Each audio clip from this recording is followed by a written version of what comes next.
26 октябр президенти ҷумҳурии Тоҷикистон пешвои миллат муҳтарам Эмомалӣ Раҳмон бо мақсади шиносоӣ бо вазъи зиндагии мардум, ифтитоҳи як қатор иншооти таъиноти гуногун ба ноҳияи Рӯдакӣ ташриф оварданд. Сарвари давлат муҳтарам Эмомалӣ Раҳмон нахуст корхонаи қаннодии Шоҳасарро мавриди истифода қарор доданд. корхонаи қаннодии Шоҳасар аз ҷониби соҳибкори ватанӣ Муҳаммад Насриддинов дар масоҳати 242 гектар сохта шудааст. баъди ба истифода додани корхона, ки дар доираи татбиқи яке аз ҳадафҳои стратегии ҳукумати ҷумҳурии Тоҷикистон саноати кунонӣ бо суръати кишвар бунёд ёфтааст, дар маҷмӯъ 85 нафар бо кор ва маоши хуб таъмин шуданд.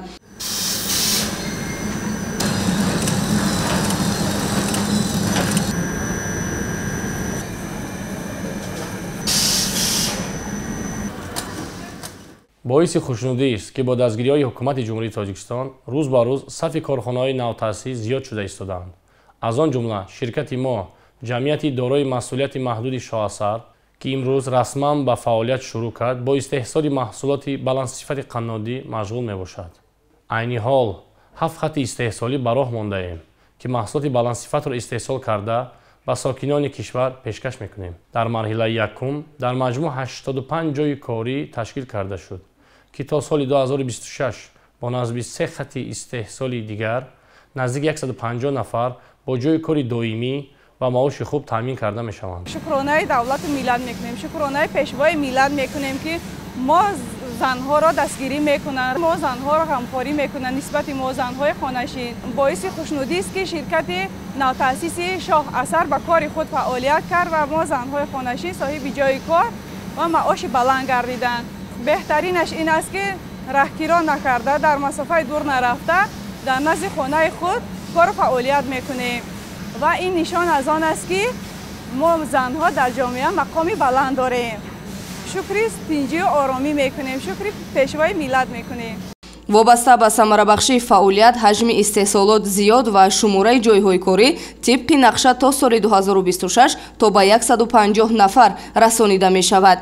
дар 7 хати истеҳсолии корхонаи Шоҳасар 7 намуди маҳсулоти қаннодӣ истеҳсол карда мешавад, ки ҳар яки онҳо бо шаклу намуд аз ҳамдигар фарқ дошта дорои дизайни зебо ва диққатҷалбкунанда мебошанд. бо дастури супоришҳои асосгузори сулҳу ваҳдати миллӣ муҳтарам ҷаноби олӣ Эмомалӣ Раҳмон дар раванди саноатикунонӣ мамлакат, ки стратегии чоруми ҳукумати ҷумҳурӣ мебошад, мо тасмим гирифтем, ки аз баъзе маҳсулотҳои хӯрокворӣ ба монанди кексҳо, печениҳо ва мармелоду маршмелло, ки аз якумин шуда дар ҷумҳурӣ ин намуд маҳсулотҳоро истеҳсолашро ба роҳ мондем. баъди ба кор оғоз кардани корхона, маҳсулотҳои корхона ба бозори тамоми ҷумҳурӣ дастрас карда ба фурӯш бароварда истодаем. бояд таъкид дошт, ки ҳамаи маҳсулоти корхона воридот ивазкунанда аст.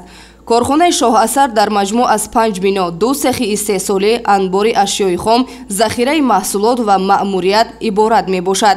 корхона ҳамчунин дорои озмоишгоҳ бо таҷҳизоти пешрафтаи ҷаҳон ва ошхона бо 100 ҷойи нишаст мебошад. ба президенти ҷумҳурии Тоҷикистон муҳтарам Эмомалӣ Раҳмон иттилоъ дода шуд, ки 60% коргаронро занон ташкил дода, иқтидори истеҳсолии ҷамъияти мазкур дар як сол то 800 тонна маҳсулоти қаннодиро дар бар мегирад. сарвари давлат муҳтарам Эмомалӣ Раҳмон ба корҳои сохтмонӣ дар ин корхона ва насби таҷҳизоти пешрафта, ки боиси баландгардидани сифати маҳсулот мебошад, баҳои баланд доданд.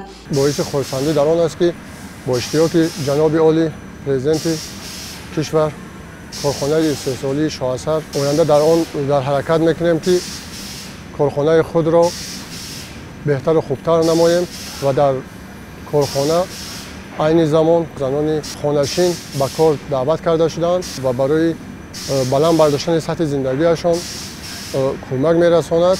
дар ҳамин ҷо сарвари давлат муҳтарам Эмомалӣ Раҳмон аз намоиши маҳсулоти корхона дидан намуданд. ҳамчунин соҳибкори ватаниро ба тақвияти фаъолияти корхона ва саҳм гузоштан дар рушди саноати сабуки яке аз соҳаҳои афзалиятнок дар ҷумҳурии тоҷикистон ба ҳисоб меравад ҳидоят намуданд. тавассути бунёди коргоҳу корхонаҳои нав на танҳо ҳаҷми истеҳсоли маҳсулоти ватанӣ бештар мегардад, балки сокинони кишвар бо ҷойи кор таъмин шуда сатҳи некуаҳволии мардум боз ҳам беҳтар мешавад. Ойшаи Саттор, Қобили Ҷурахон, Ахбор.